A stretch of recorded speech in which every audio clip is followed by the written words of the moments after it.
We now come to Eunike Pivoni.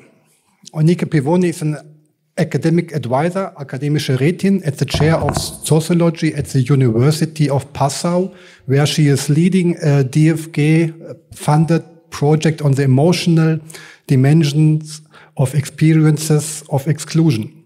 From this project, she has published articles in journals such as Ethnic and Migration Studies and Ethnic and Racial Studies, among others. She completed her doctorate in sociology at Otto Friedrich University of Bamberg with a thesis on the negotiation of German national identity from the 1980s to the Southern debate. Her research focuses on sociology of migration, the sociology of emotions, cultural sociology, and political sociology. It's your turn. Thank you very much for having me and for this really nice introduction. So today I'm going to present some findings from interviews I conducted with highly educated Germans of Polish descent. And it's important to know that these findings are part of a larger research project funded by the DFG, which examines experiences of exclusions and feelings of belonging in a comparative perspective. And as part of this larger project, how is it here? Yeah. And, as part of this larger project, I conducted around 70 in-depth interviews with 3 groups, people with a Polish background, people with a Turkish background, and Black Germans. And all interviews were either born in Germany or arrived before primary school and had either 1 or 2 parents born outside Germany. In addition, they were all relatively highly educated, held German citizenship. That's why I call them Germans of Polish descent, belonged to the middle class or were about to do so after graduating from university. There were also students in the samples. So I will now focus on Germans of Polish descent, will make comparisons where appropriate, and will mainly talk first about the types of experiences recalled within the interviews, and second about the different ways in which interviewees interpreted these experiences. So as you can see on this slide, interviewees reported incidents regarding their current or present lives as adults, such as receiving strange looks and also open criticism for speaking Polish in public, or even getting their Polish language use ridiculed, being called Polak, as we know, a derogatory term for a Pole, being confronted with ethnic jokes, usually about Poles stealing cars or other things. They also told me about receiving stigmatizing remarks about Polish people, such as the stereotype that Polish people are car thieves, that Polish women are a perfect match for German men, that Polish men are alcoholics, and so on. They also mentioned being asked about their name and or background in different contexts and situations. So the where are you from question, right? In terms of their past experiences, and I mean here experiences in their childhood and teenage years, they reported mainly so much of the discussions focused on school-related incidents, like getting bad or worse marks, having to cope with a double standard, and teachers trying to prevent them from going to the gymnasium, right? They recalled being labeled as foreign at school, recalled being forbidden to speak Polish by teachers, but also other people like neighbors and so on, being closely observed by neighbors, recalled being called all types of names and exposed to really unpleasant stereotypes and comments about Polish people, and also social exclusion. It's not on the list, but that other people wouldn't want to play with them because they were Polish. So as I said, I did not look only at the different experiences, but also at how they talked about these experiences, how they interpreted them. There were basically 3 ways of doing so: normalization, categorization, and feelings of unease. I'll start now with normalization. Here's an example. Are you often asked where your name comes from? So talking to Konstantin, who also had a Polish surname. Yeah, sometimes, yes, it's an unusual spelling, right? So some people ask about it when you're interested, and then you answer, yeah, it's just a Polish spelling.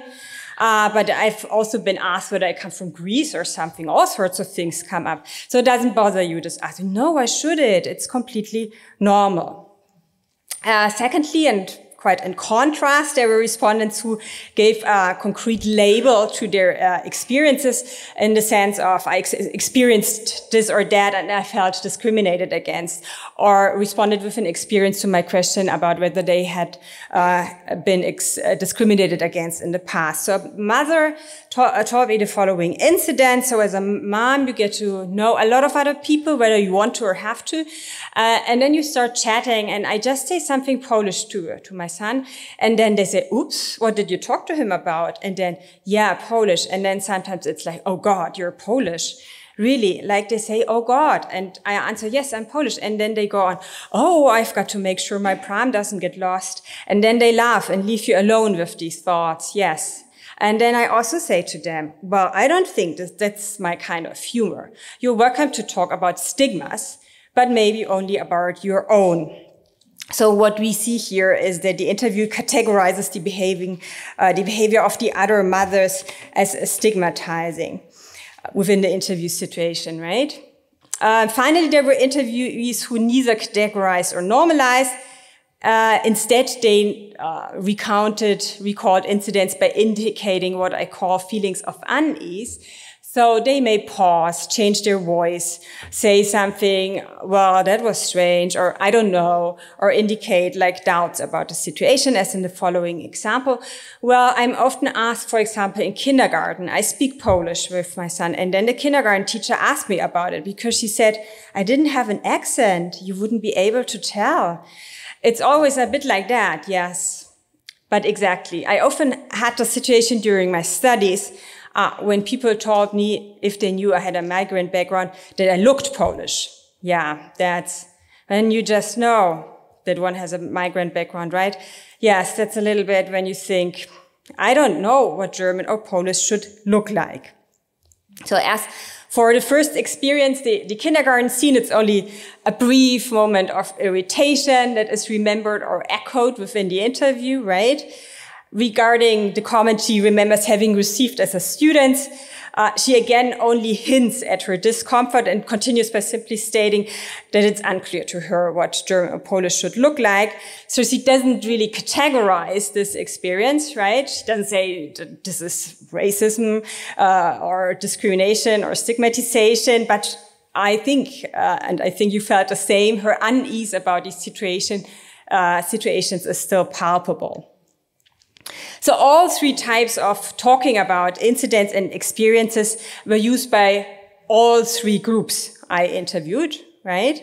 But the groups were different in how often and for what types of incidents they made use of these ways of sense-making or interpretation.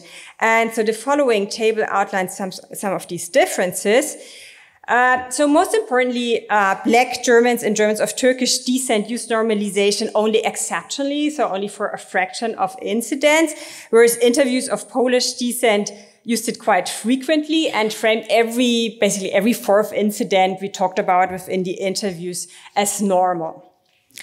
When it now comes to the expression of feelings of unease, these were expressed often and very often in all three groups. I think there are good reasons for that when you look at German discourse on racism, while categorization was used by Germans of Polish and Turkish backgrounds frequently. Notably, however, Germans of Polish descent did not use categorization more often than normalization. And it's also important to know, and the table doesn't show this, that categorization was used by only every second interviewee. So half of all interviews did not categorize at all in the interviews, right?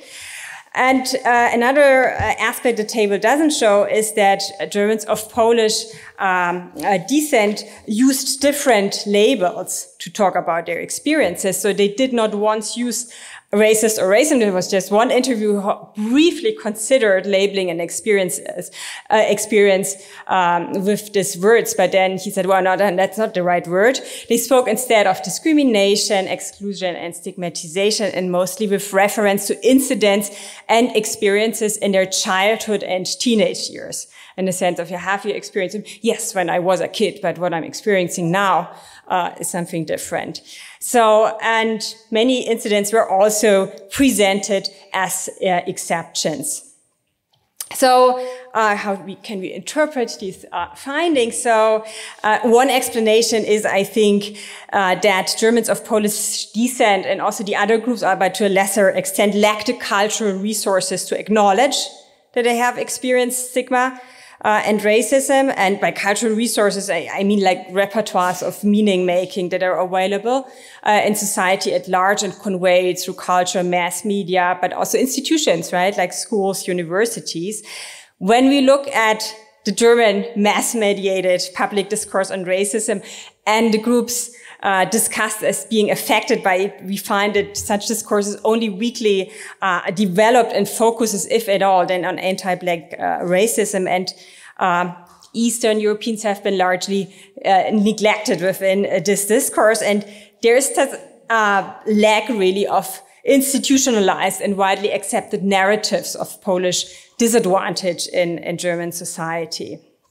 Of course, the lack of labels for the experiences made does not mean that they have not been significant or in this or another way hurtful.